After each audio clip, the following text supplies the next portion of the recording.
I'm in a place of worship in ancient Rome. This is the Pantheon. Pantheon. Pan means all. Theon, gods. All the gods. In Roman culture, they would have memorials to all the different gods in this place, which they were to worship and give their affections to. And in Roman culture, it wasn't so much that they had this great belief in these gods, that they had this sort of heartfelt love for these gods. It was a contractual arrangement. It was the belief that if I do this, then the gods should do this. If I don't do that, then the gods shouldn't do that. It was completely contractual, quid pro quo. Every culture, every empire has a religion. Some of them are monotheism, there is one God. Monotheism, there's one God. Some of them are pantheism, there are many gods. Some of them are polytheism, everything is God. But every empire that I've ever seen has some core spiritual belief, something that causes you to do what you do and to give glory to some entity outside of yourself so that you can have the life that you want. Because if I do this, the gods have to do that. America is really no exception to this. We used to be a monotheistic culture, believing in the Judeo-Christian idea of who God was.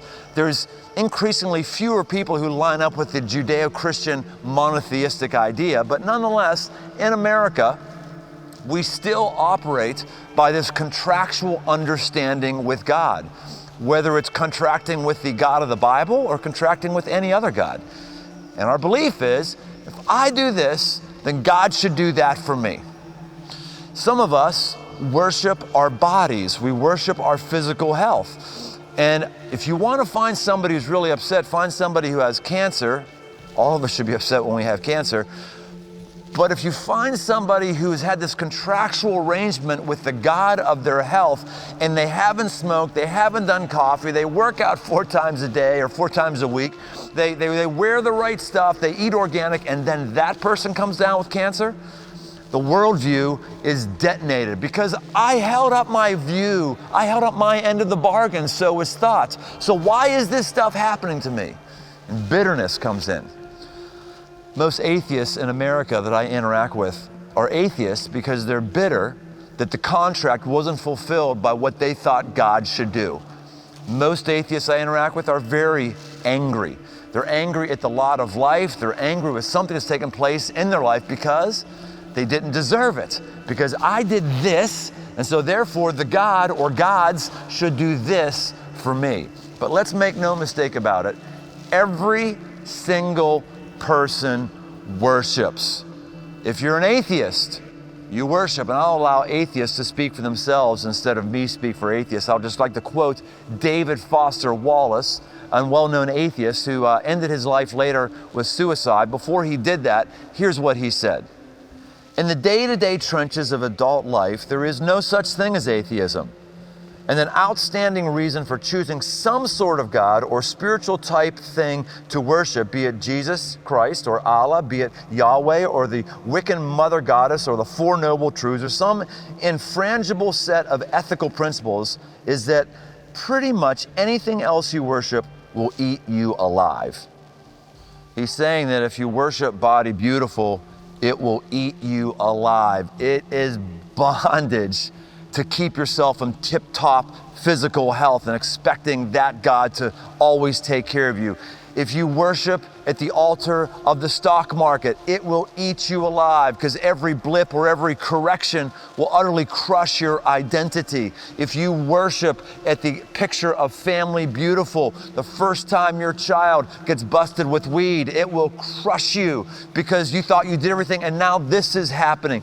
All of these false gods will let us down. In fact, any God, even the true God will let you down if you think He's bound to do certain things because of your contractual obligation to Him. One of the gods that we have in America is America.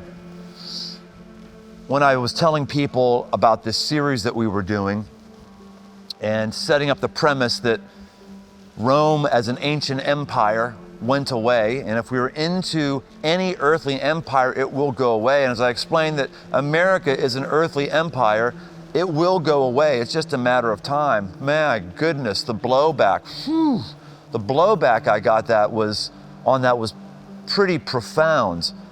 People thinking I was insulting our country, people thinking I wasn't valuing the work of our veterans. I'm so thankful for our veterans. I'm so thankful for our country. I'm very thankful to live in our country. I wouldn't want to live any place else than in America. And I don't worship America. America will not satisfy my soul. America will not be transcendent. America will not be eternal. And if you're uncomfortable about any of this sort of talk, guess what? Your God is America. That's your God is. This is call it out. You're worshiping America. And that's why elections are so massive for those of us who worship America. Because my preferred God, the leader of my kingdom, isn't the one I wanted, whether it was somebody on the right or whether it's somebody on the left.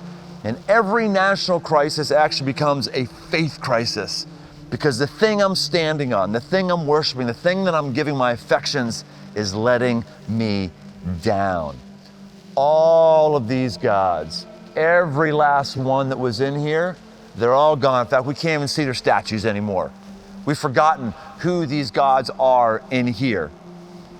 And someday, we will forget who the United States is. There's one God that has never been forgotten and will never be forgotten. He is the King of an eternal empire. His name is Jesus. And when we give him our affections, it's not a contract where he promises to do certain things for us in a quid pro quo way. It's a covenant. He actually enters into a beautiful relationship with us that taps into the best things in our heart. Doesn't guarantee the best things will always happen in our life, but taps into the best things in our heart. He's someone who is worthy of our affections.